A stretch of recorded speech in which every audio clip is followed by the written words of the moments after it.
All right, I got one for you guys. What does water skiing and Mexican sandals have in common? You guessed it. In this video, I want to bring you guys the top 5 facts of the Nike Air Huarache.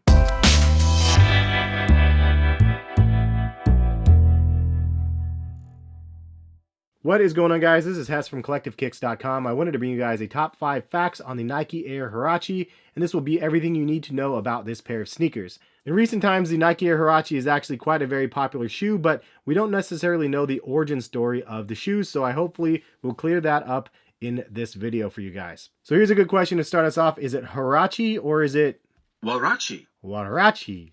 I don't really know. The origins of the shoe say that it's themed after a water skiing neoprene booty. However, the name of the shoe is after a Mexican sandal. So if you ask yourself, what does a Mexican sandal have in common with water skiing? You have the Nike Air Huarache.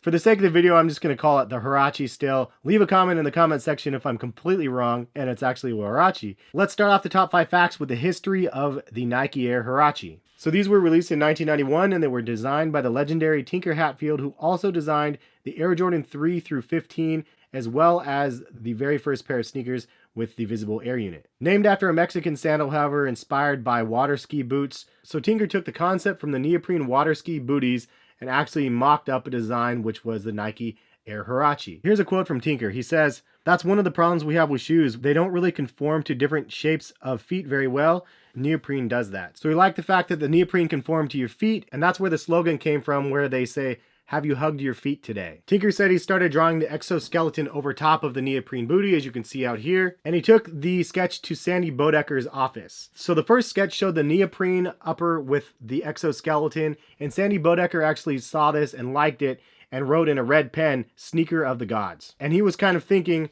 yeah, this is what Zeus would wear, or Mercury, or somebody. So Tinker said it's sort of like a sandal, but they don't want to be called a foot sandal or something. So instead of calling it a sandal, he said, let's call it a Huarache. So that's where the whole thing got started. So Tinker wasn't the only one that was involved with this. Mike Donahue helped develop it. Sandy Bodecker was involved, and Mike Quinn as well. So is it true that the Nike Air Huarache almost didn't happen? Let's get into the next fact. So they only had 5,000 pairs that were pre-ordered, and typically they need 100,000 pairs pre-ordered in order to hit production. And it didn't even come close to that, so because of it, it was almost canceled. So the way that they actually saved the Nike Huarache was the one person took the 5,000 pairs to the New York Marathon, and he actually ended up doing a guerrilla marketing campaign, and it sold out at the New York Marathon. So after that, 250,000 pairs were ordered, and then following year, they made 500,000 pairs. The Nike Air Huarache definitely was a revolutionary running shoe at the time in 1991. So let's go ahead and break down the tech in the next fact about the Nike Air Huarache. So one of the most revolutionary parts about the shoe was definitely the sock liner with the exoskeleton. So the Huarache sock liner was actually made of neoprene and lycra fabric, and the Huarache features the thermoplastic supportive heel cage on the back. The Huarache features a Phylon foam midsole with an air sole cushioning that is encased in the shoe. It has a waffle pattern outsole and flex screws for natural movement. Before they had the Nike Free. The most notable thing about this pair of sneakers is the lack of branding. If you guys never noticed that, there's actually no swoosh on the Nike Air Huarache. Just has the Nike on the back, Huarache on the tongue, and then Nike Air on the bottom.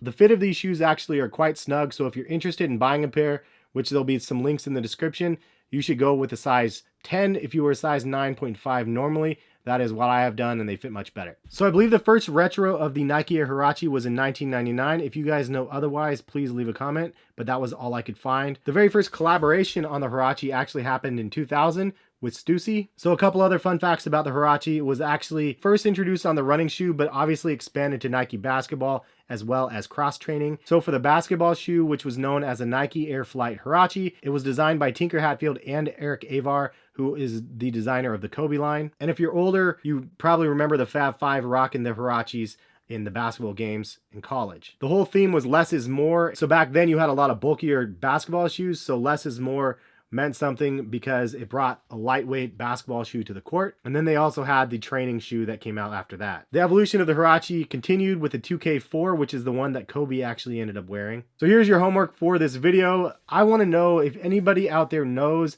the original retail price of the Nike Air Huarache, as well as the very first colorway of the Nike Air Huarache that was ever released in 1991.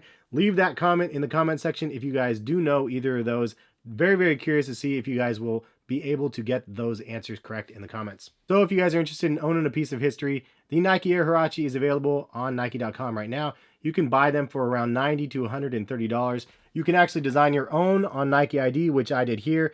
This colorway is themed after the undefeated Air Jordan 4. That is the inspiration that I took when I designed these, but have fun designing your own as well. I will link that in the description, as well as the ones that are available for sale now. So thank you guys for watching. Hopefully you guys enjoyed the video. If you guys did like the video, hit the thumbs up button. If you want to see more of these videos, leave some comments on future shoes that you would like to see some history on.